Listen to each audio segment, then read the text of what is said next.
Bonjour à tous, bienvenue dans ce beau pavillon du conseil départemental de la Haute-Garonne. Bienvenue pour cette belle journée. On a commandé le soleil, un joli programme. On va commencer sans tarder pour éviter de prendre du retard parce que vous allez voir, la journée est assez timée. On va commencer par l'ouverture de cette journée. Je cède sans tarder la parole à Camille Chamard, directeur de l'IAE pour Bayonne.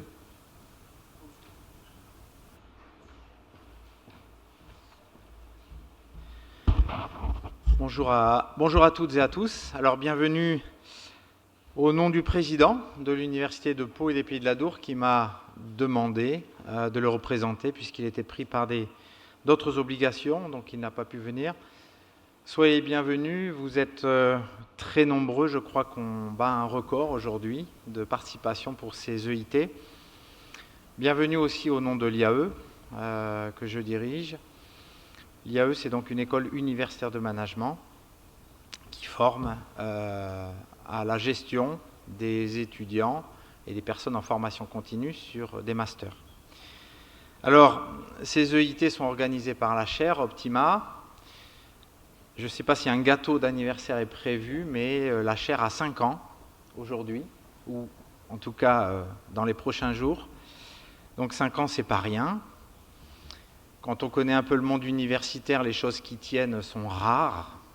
Les choses qui marchent sont parfois pas très très courantes. Et les choses qui fédèrent le sont encore moins. Donc on peut dire un grand bravo à la chaire. Si on veut dresser un bilan avec quelques chiffres, la chaire, c'est 20 publications scientifiques en 5 ans, c'est-à-dire en revues classées, 50 publications professionnelles. Ce sont 8 thèses soutenues, donc le doctorat c'est le plus haut niveau universitaire reconnu, donc 8 thèses ce n'est pas rien. Et la mission de la chaire c'est vraiment de rassembler expertise et expérience vécue et expertise scientifique. Donc je tiens ici à remercier et à féliciter David Carassus pour tout le travail accompli ainsi que toutes les équipes qui vont vous accueillir toute la journée ici et qui font un travail phénoménal pendant toute l'année pour structurer le travail de la chaire Optima. Donc félicitations à eux. Cette chaire, elle a aussi une vocation de formation.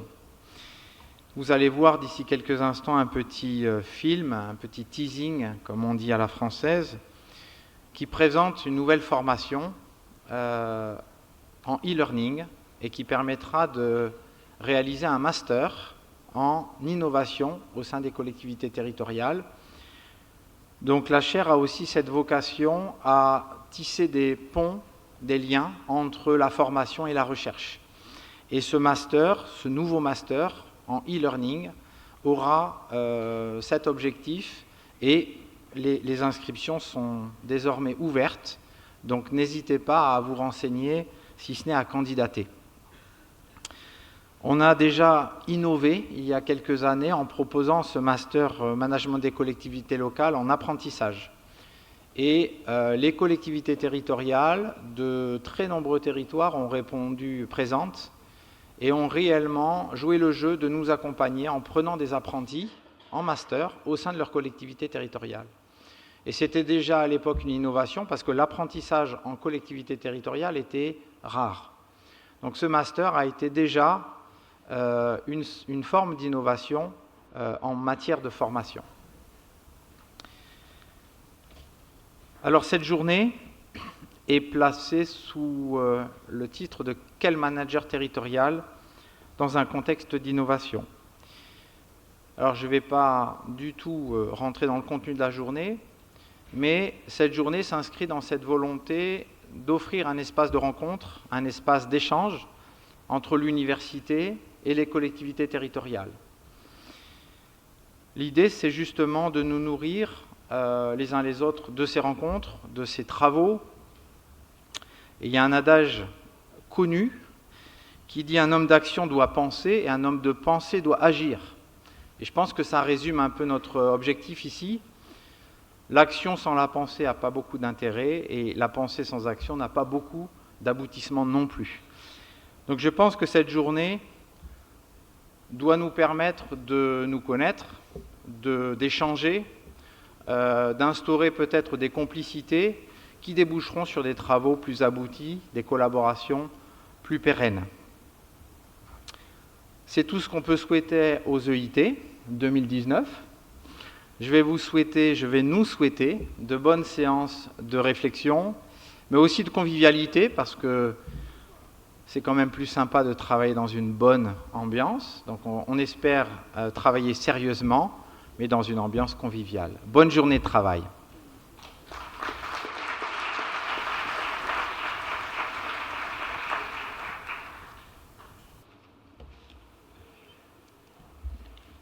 Bien, Monsieur le Président de notre cher département de la Haute-Garonne, cher Georges, Monsieur le directeur de l'IAE Pau-Bayonne, pardon, j'allais dire Pau-Toulouse, c'est d'actualité, Monsieur David Carassus, Messieurs les DGS du département et du SICOVAL, qui cloraient d'ailleurs cette journée, si j'ai bien compris, Mesdames et Messieurs, j'allais dire en vos fonctions et qualités, c'est un plaisir d'ouvrir cette journée, ces entretiens de l'innovation territoriale, d'autant plus dans ce magnifique pavillon République, pavillon d'accueil, au sein même de ce conseil départemental.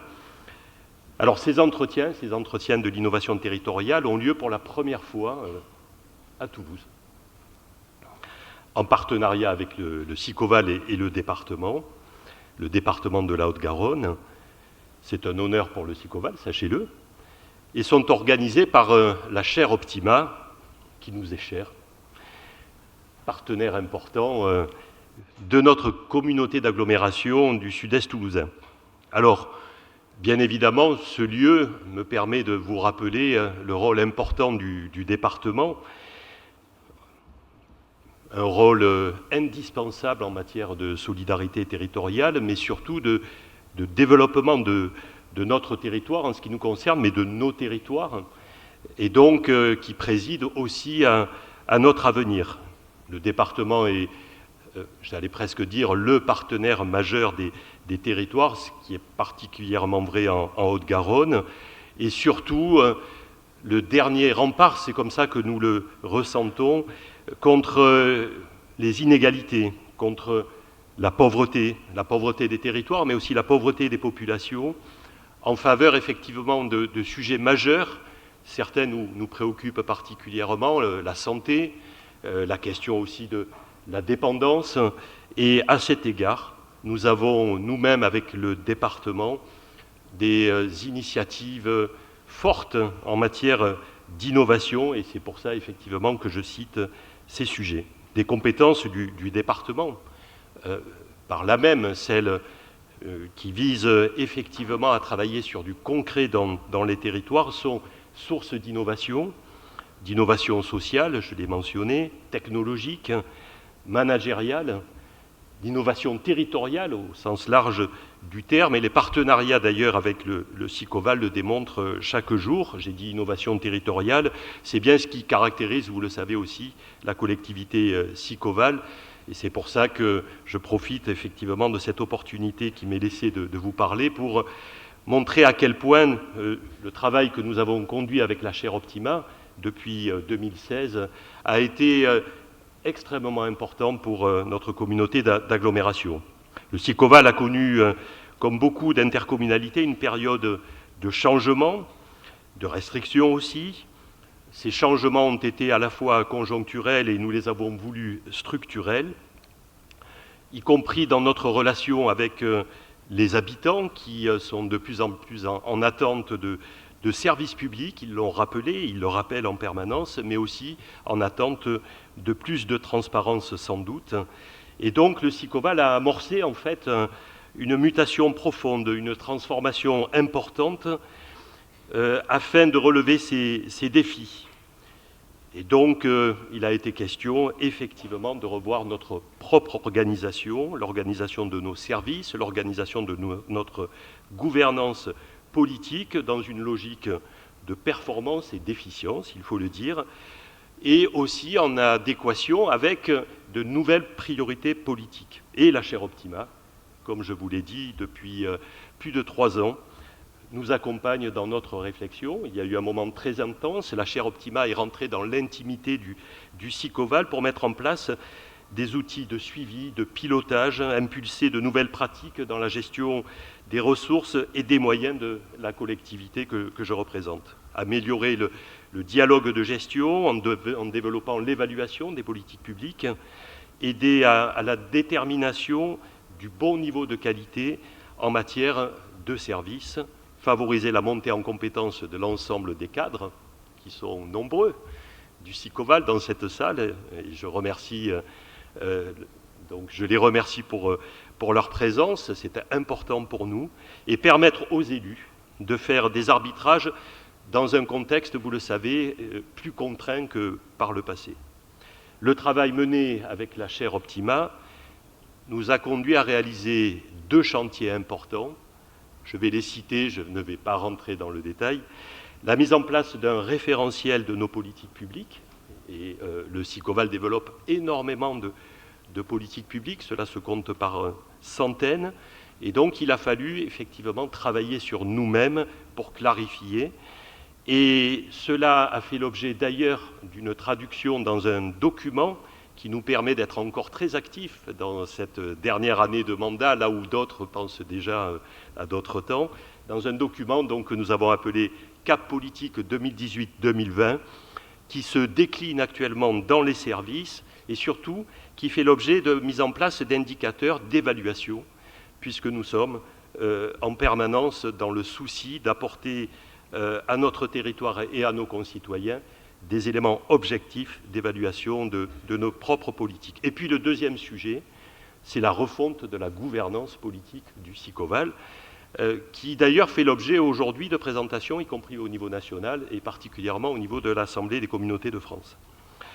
Donc tout faisait effectivement sens pour que nous nous retrouvions aujourd'hui aux côtés du conseil départemental et avec la chaire Optima, qui sont 2 partenaires, je l'ai dit, et qui organisent pour la chaire Optima ces entretiens. Les sujets sont pointus, les intervenants sont des experts, j'ai vu ça. Malheureusement, je ne pourrais pas rester, je le regrette, mais vous avez dit qu'il y aurait effectivement des minutes, et donc je les regarderai volontiers pour effectivement progresser.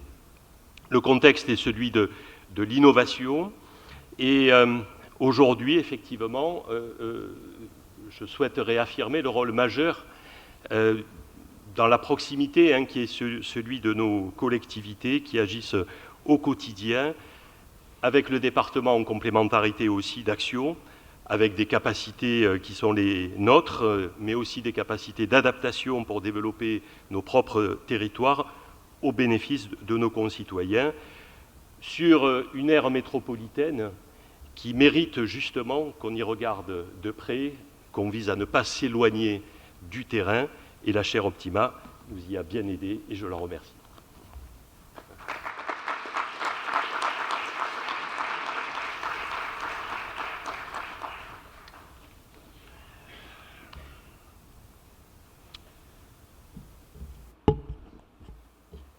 Mesdames, Messieurs, bienvenue. Bienvenue donc à toutes et à tous. Avec Bertrand Loz, DGS du département, nous sommes très heureux que le conseil départemental de la Haute-Garonne vous accueille pour cette journée d'entretien sur l'innovation territoriale. Ces entretiens sont placés sous le signe du partenariat et de l'intelligence collective. Sous le signe du partenariat avec la chaire Optima, qui va aider à croiser les regards entre collectivités et universitaires. Les regards croisés sont toujours constructifs. Et sous le signe également de l'intelligence collective dans l'échange et le partage de la réalité de nos territoires et de la réalité des besoins de nos habitants et de nos concitoyens. Sur ce point d'ailleurs, les défis sont considérables. Dans notre société en bascule, nous devons répondre à de multiples défis. Défis démocratiques, défis sociaux, défi environnemental, défi d'humanité, avec notamment faire vivre la République en ses valeurs, principes et vertus, accompagner la transition écologique, préserver notre unique biosphère, gérer les mutations numériques et l'arrivée de l'intelligence artificielle, lutter contre les fractures sociales et les fractures territoriales, lutter contre la pauvreté, l'exclusion, relever le défi du partage dans cette société, du non-partage, assumer les défis de l'accès à l'éducation et à la culture, adapter notre société au vieillissement, développer une société inclusive et aider la jeunesse dans ses aspirations. Cette liste non exhaustive nous conduit à créer, à construire et à inventer, bien sûr. Cette tâche nous confronte en interne à des nécessités multiples. Et afin que le conseil départemental remplisse sa tâche vers les territoires et vers nos concitoyens, ces nécessités sont donc multiples. Que ce soit la nécessité d'une stratégie participative en interne, dans une volonté de concertation, je dirais de compréhension mutuelle, de cohésion, d'adhésion, avec ici deux expériences porteuses. D'une part, un management participatif de responsabilité que nous avons instauré en 2015 et la création d'un projet d'administration CAP 31 d'une façon participative. Enfin, une évaluation de nos services et de nos politiques, bien sûr. Que ce soit en termes de nécessité aussi de compétences dans les recrutements pour conforter les équipes et les rendre plus performantes, mais que ce soit aussi en termes d'organisation pour concilier la grande taille de notre collectivité avec les réalités et les réalités du quotidien. En effet, on peut dire que le temps administratif parfois et le temps réel sont étrangers l'un à l'autre. En 4 ans, nous avons supposé des fondations d'une nouvelle organisation interne plus conforme aux nécessités de notre politique et surtout aux aspirations de nos agents. Je citerai 4 exemples. D'une part, une volonté donc participative, mais aussi une transversalité dans les actions, mais aussi nos orientations en faveur de l'égalité femmes-hommes et l'adoption de comportements éco-responsables. Des solutions nouvelles ont émergé, horaires aménagés, espaces de covoiturage, plan de déplacement salué au niveau national à l'été dernier, et télétravail et travail à distance dans les tiers-lieux. Mesdames et messieurs, l'engagement, la créativité ne se décrètent pas, on les crée, dans un travail d'équipe, dans l'intelligence collective. Bien sûr, nous sommes dans un processus et des avancées sont possibles sur le plan des pratiques d'accueil, sur le travail collaboratif et sur le management participatif, par exemple. Mais retenons cette affirmation de Machiavel, là où la volonté est grande, les difficultés diminuent, dont tous les espoirs sont permis. L'innovation est donc à l'ordre du jour, car la nécessité d'adopter est une impérieuse nécessité. La vie est une perpétuelle adaptation, nous le savons tous, et nous savons qu'il n'existe rien de constant, si ce n'est le changement. C'est tout le bien fondé de cette journée. Je vous remercie de ces travaux dans cette pavillon République. Bon travail à tous et à toutes. Merci. Merci à vous tous. Je vais vous libérer pour présenter la journée. Merci, on peut les applaudir pour leur permettre de partir. C'est un exploit de descendre l'escalier, c'est pour ça.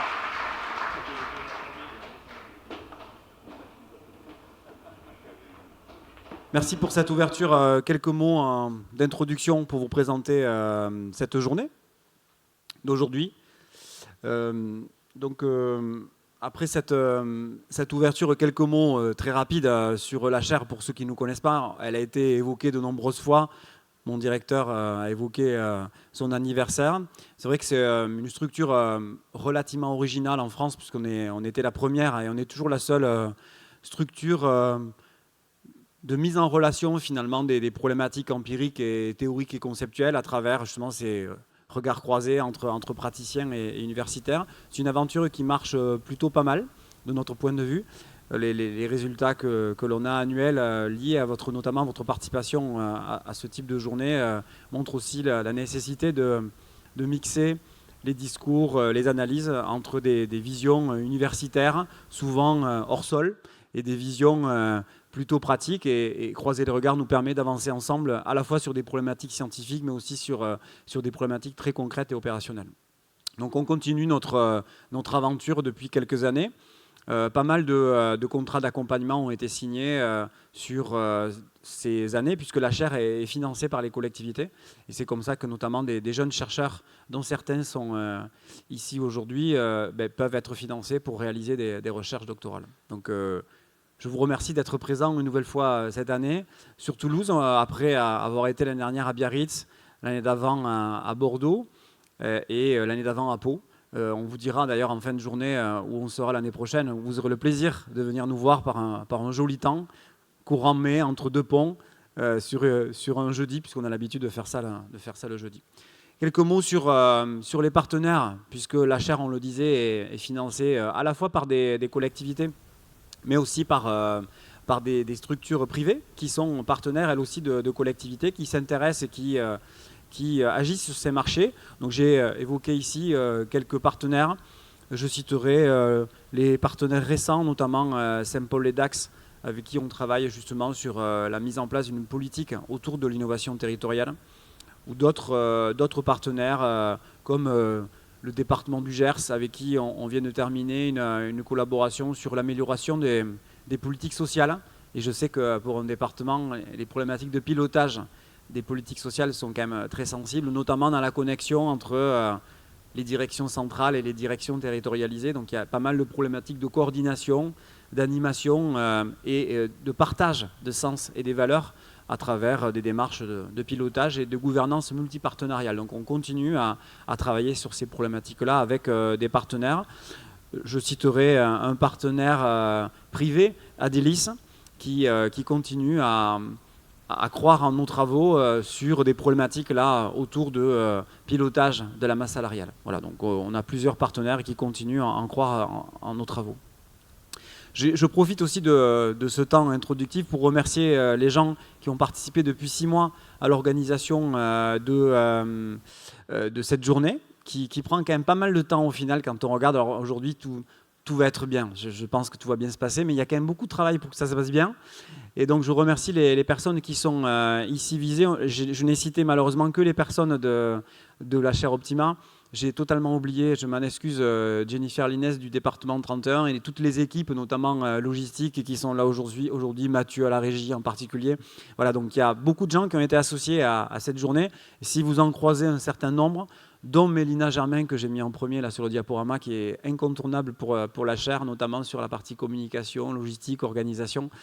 Voilà, je vous prie de les remercier pour leur participation à l'organisation, à l'animation de cette journée, puisque c'est une œuvre collective. Là, je ne suis que la partie apparente de ce travail, mais sachez que beaucoup de gens sont associés à cette journée. Sur les intervenants, maintenant, qui va venir aujourd'hui? On l'a dit, on est dans une relation croisée entre des partenaires universitaires, institutionnels et des collectivités. On a une quinzaine de collectivités qui seront là sur les 4 thèmes que je vais présenter tout à l'heure. Des partenaires institutionnels aussi. La FIN qu'on a dû remplacer au dernier moment, ça fait partie des ajustements de ce type d'événement, puisque M. Francoux ne pourra pas être là, mais il sera remplacé. Le lab ATF qui sera aussi représenté, on le verra tout à l'heure sur une table ronde. Les partenaires universitaires avec qui nous travaillons, notamment bien sûr l'Université de Pau et des Pays de la Dour, mais aussi l'Université de Poitiers ou Toulouse Business School, avec qui on collabore. Et on est en train de finaliser, je vous l'avais déjà dit l'année dernière, mais c'est un processus qui est relativement long, notamment à l'université, parce que les tuyaux sont très, très allongés, un consortium scientifique national, puis international, où on va mettre d'autres partenaires que l'Université de Pau et des Pays de la Dour. Et donc une douzaine d'universités françaises seront intégrées dans ce consortium pour traiter des mêmes problématiques que l'on traite actuellement, mais sur un périmètre plus large.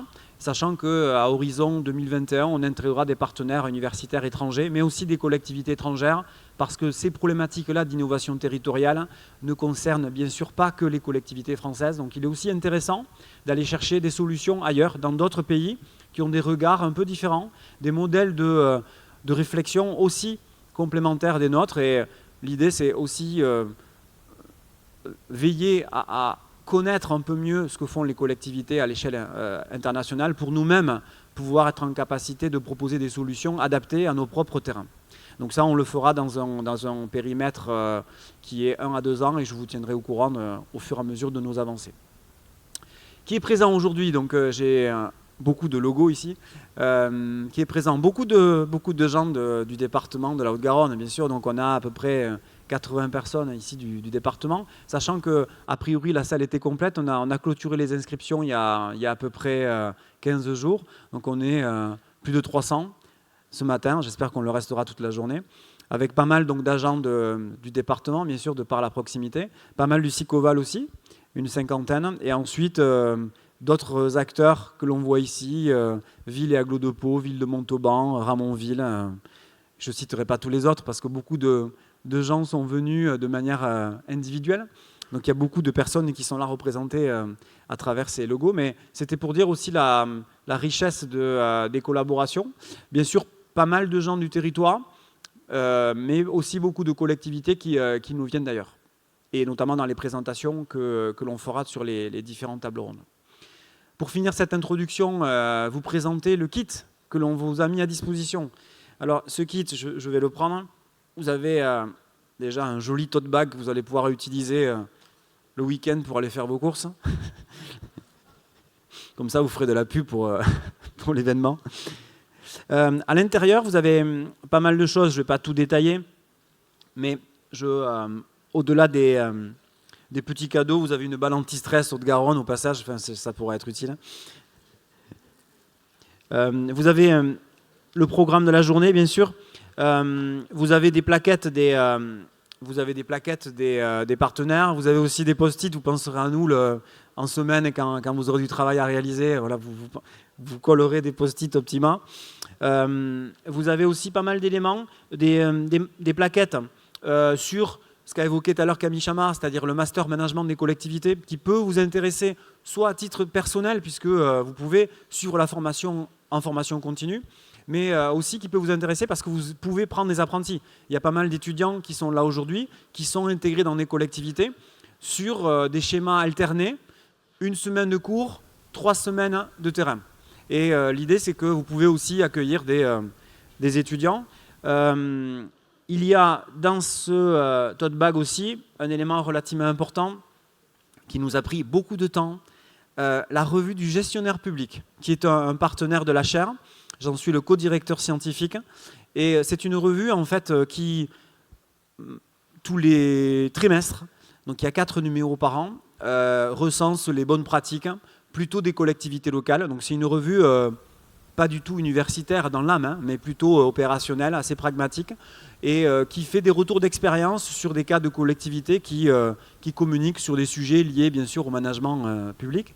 Et la revue du gestionnaire public éditée par LexisNexis nous a gentiment accepté cette année d'imprimer les actes du colloque. Donc tous les intervenants qui vont passer devant vous aujourd'hui ont préalablement écrit 2-3 pages pour présenter leur retour d'expérience. Donc vous verrez un dossier qui fait une 40aine de pages sur les différents éléments qui vous seront présentés aujourd'hui. Donc vous aurez bien sûr aussi mis à disposition des éléments visuels, puisqu'on a une chaîne YouTube et un site internet qui recense avec justement la participation d'un des services de l'UPPA qui est en train de filmer aujourd'hui. Donc vous aurez toutes les interventions qui seront filmées et qu'on valorisera à travers nos newsletters qui vous seront communiqués.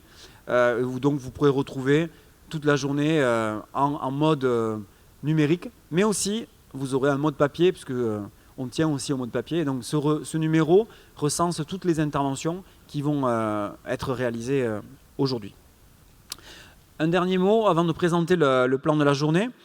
Un dernier mot justement sur un des éléments qu'a évoqué Camille Chamard, c'est le fait qu'au 1er septembre, on vous donne la possibilité de suivre un master innovation et management en collectivité en format online. Donc c'est un master qui est nouveau, qui vous offre 2 possibilités. La première, en suivant tous les modules, d'obtenir un master. Donc c'est une formation diplômante de niveau +5. Ça, c'est pour les plus courageux. Et pour les moins courageux ou ceux qui n'ont pas forcément trop de temps, vous avez la possibilité aussi de suivre des enseignements modulaires, de prendre module par module et ainsi obtenir une certification sur des modules différents. Par exemple, le pilotage des politiques publiques, le marketing territorial, la gestion de projet, la GRH ou la comptabilité, la finance, sachant qu'on a des enseignants-chercheurs qui sont spécialistes du contexte public local. Donc je vous propose juste de regarder une petite vidéo de présentation de ce master en ligne.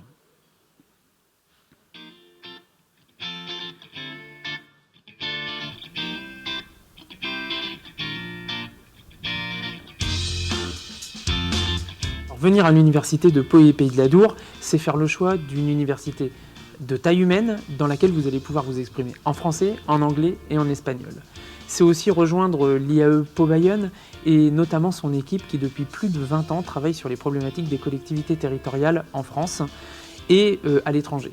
C'est rejoindre aussi une chaire qui s'est créée en 2014, la première chaire en management public qui fait le pont entre les collectivités locales françaises et l'université, et qui permet aux universitaires d'accompagner, de suivre les changements, les innovations de ces collectivités territoriales.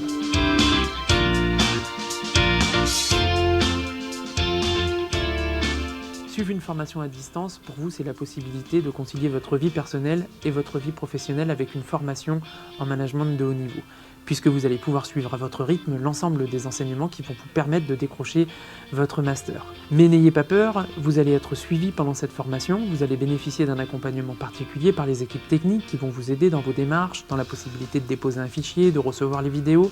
Vous ne serez pas laissé seul non plus par l'équipe pédagogique qui va vous accompagner tout au long de ce master sur l'ensemble des travaux que vous aurez à suivre et à réaliser. Il faut savoir que vous pouvez valider votre Master 2 en suivant l'intégralité des modules, ou bien faire le choix véritablement de la modularité, c'est-à-dire de ne suivre qu'un ou 2 modules de la formation. Le rythme, bien sûr, est à votre convenance. À la fin de l'année, en juin, vous serez invité à nous rejoindre, à rejoindre les équipes à Bayonne, pour bien sûr suivre un certain nombre de modules complémentaires, rencontrer des professionnels, visiter des collectivités en France et prendre la mesure des changements qui ont impacté les collectivités en France. Et pour finir, vous viendrez soutenir votre mémoire et si tout se passe bien, ce que l'on souhaite, recevoir votre diplôme.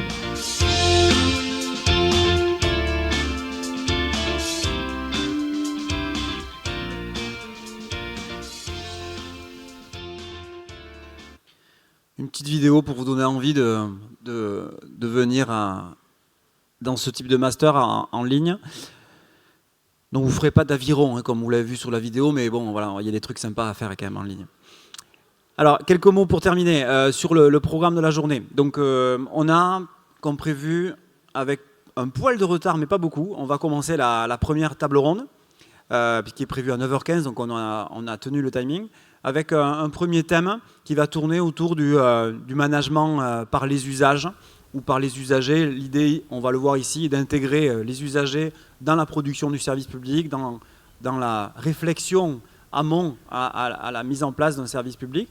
Et donc on va accueillir plusieurs collectivités et intervenants sur ces thématiques-là. Là, on fera une pause ensuite d'un quart d'heure et on aura un deuxième thème sur le management de l'innovation.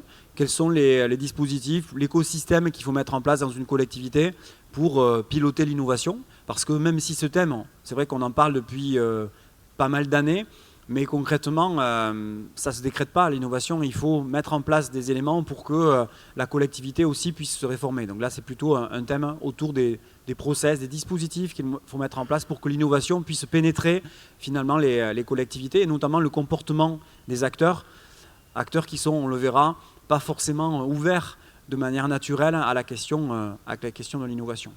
Ensuite, on ira déjeuner, pas très loin ici. On a au pavillon d'à côté le déjeuner accès quand vous sortirez à gauche du pavillon. Et cet après-midi, on prendra le temps d'aborder 2 autres sujets. Le management de la connaissance. Comment peut-on favoriser transversalité et ouverture en collectivité. Ce sont des problématiques qui sont aussi importantes, surtout sur des collectivités qui ont vocation à croître en taille, ce qui est le cas depuis une dizaine d'années. C'est comment arriver à fonctionner dans des structures de taille relativement importante et dépasser des clivages ou des cloisonnements qui sont souvent existants dans les structures publiques.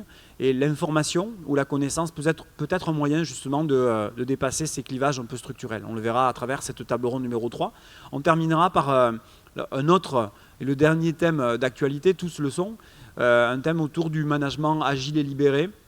Là aussi, un thème qui tente de répondre à la question du dépassement des modes de fonctionnement un peu rigides et bureaucratiques des structures publiques.